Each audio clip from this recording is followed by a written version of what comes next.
Hi అండి. పిండిలో glass పెట్టి చూడండి. చూస్తే మీరే ఆశ్చర్యపోతారు. ఈ టిప్ తెలుసుకునే ముందు చిన్న రిక్వెస్ట్ అండి. మన ఛానల్ ఎవరైనా ఫస్ట్ టైం చూస్తున్నట్లయితే ప్లీజ్ అండి ప్రీవియస్ వీడియో చూసి మీకు నచ్చితేనే ఛానల్ని సబ్స్క్రైబ్ చేసుకోండి.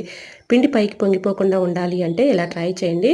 ఇలా పిండిలో మనం పిండి పట్టుకున్న తర్వాత ఫ్రిడ్జ్‌లో పెట్టినా, బయట పెట్టినా ఒక్కొక్కసారి పొంగిపోతూ ఉంటుంది కదండీ! అలా పైకి పొంగిపోకుండా ఉండాలి అంటే ఒక గ్లాస్ ఇలా బోర్లించేసామనుకోండి పిండిలో పైకి పొంగిపోకుండా ఉంటుంది. లేదంటే మనం ఏ డబ్బాలో అయితే స్టోర్ చేసుకుందాం అనుకుంటున్నామో ఆ డబ్బాలో అంచులకి కొంచెం ఆయిల్ అప్లై చేసామనుకోండి పైకి పొంగిపోకుండా ఉంటుంది. ఇంకా సెకండ్ టిప్‌ని తెలుసుకుందాం.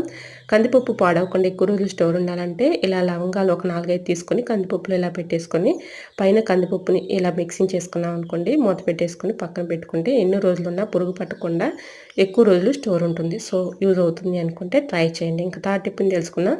పంచదార చెమ్మ లేకుండా గెడ్డలు కట్టకుండా ఉండాలి అంటే ఇలా ట్రై చేయండి. చీమలు కూడా ఎక్కకుండా ఉంటాయండి. ఇలా పంచదారలో 2 ఎల్లుల్లిపాయలు పెట్టేసుకున్నాం అనుకోండి చక్కగా మనకి పంచదారకి చీమలు ఎక్కకుండా ఉంటాయి. తేమ లేకుండా చెమ్మ లేకుండా కూడా ఉంటాయి. ట్రై చేయండి. సో యూజ్ అవుతుంది అనుకుంటే ట్రై చేయండి. ఇలాంటి మరెన్నో ఇంట్రెస్టింగ్ టిప్స్ కోసం నా ఛానల్ లైక్ చేసి సబ్స్క్రైబ్ చేసుకోండి. Thanks for watching.